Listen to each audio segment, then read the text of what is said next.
Porsche chose this road to debut yet another among the 23 variants of 911 currently available. The 911 Carrera T demonstrates how enormous its cojones truly are. Not because the T uncovers significant new ground in the 911's already wide bandwidth of abilities, but rather because Porsche isn't afraid to send a lowered version of its brand-defining sports car for evaluation on roads utterly unsuited to lowered sports cars. But 911s have history here, and they've won on these roads.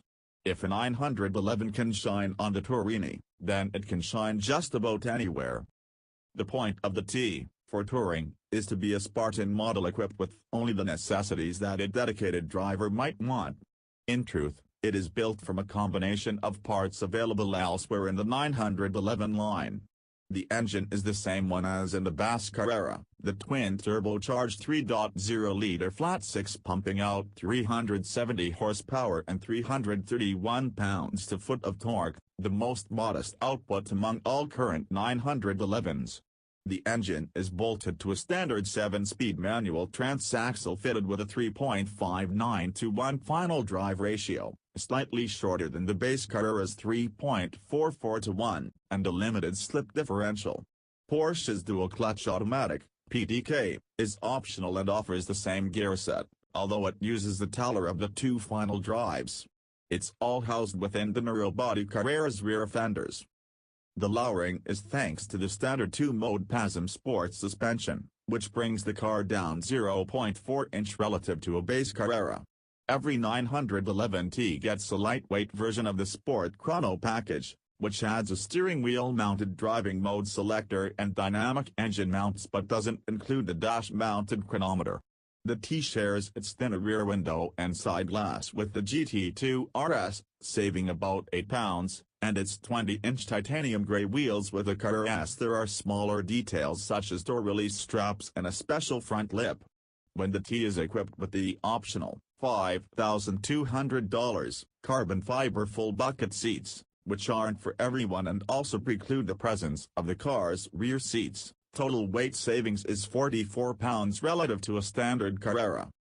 Rear axle steering, a feature not offered on the base Carrera, is optional on the T, for $2,090, as are Porsche ceramic composite brakes, $8,520. Iron rotors and fixed 4-piston calipers are standard. If the 911 Carrera T sounds like a part spin special, that's because it is. But that doesn't diminish its capabilities. This is a first-order driver's car, a basic 911 equipped with purposefully selected, road-annihilating hardware. And that's what it needs here, because the Turini offers no mercy. The route is rough, undulations and frost heaves pepper the surface throughout, and the higher it climbs the gnarlier it gets. A fine and frequently invisible layer of dirt lurks at many corner entrances. It is dry, it is wet, and in its shadows lay patches of ice and snow waiting to turn your moment of wonder into an obituary. There are deer, boulders, sheer drops, tunnels, overhangs, and switchbacks, so many switchbacks.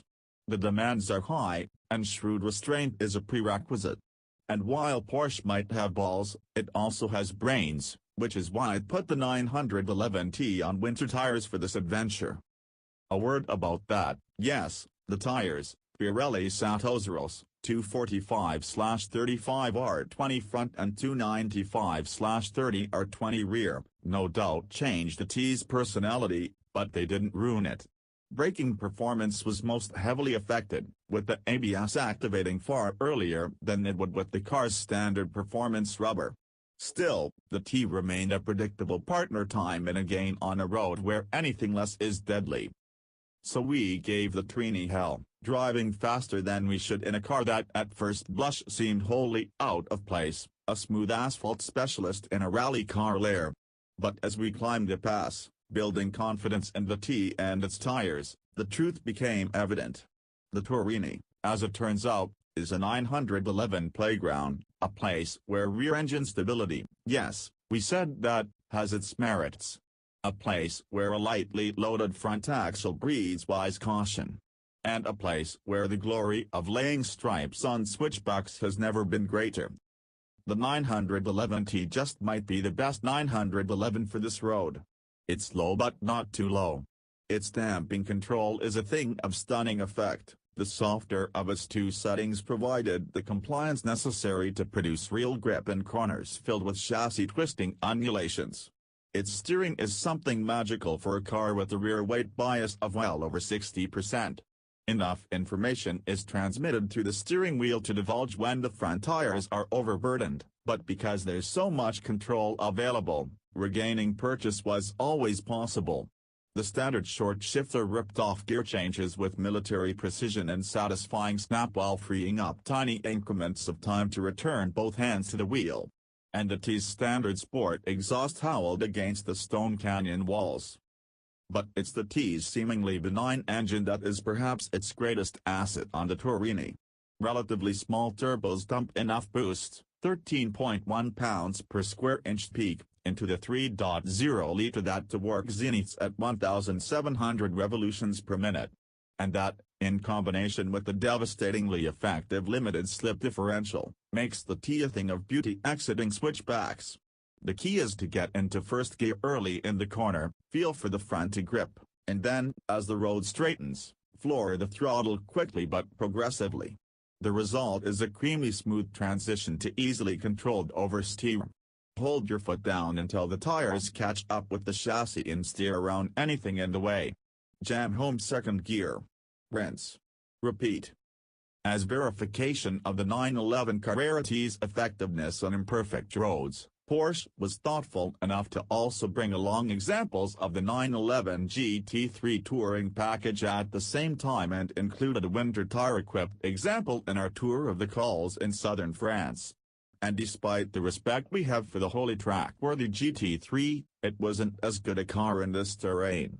The taller, less powerful T haunted it with turbocharged to work at every corner exit while hoovering up the imperfect road surface with far more grace.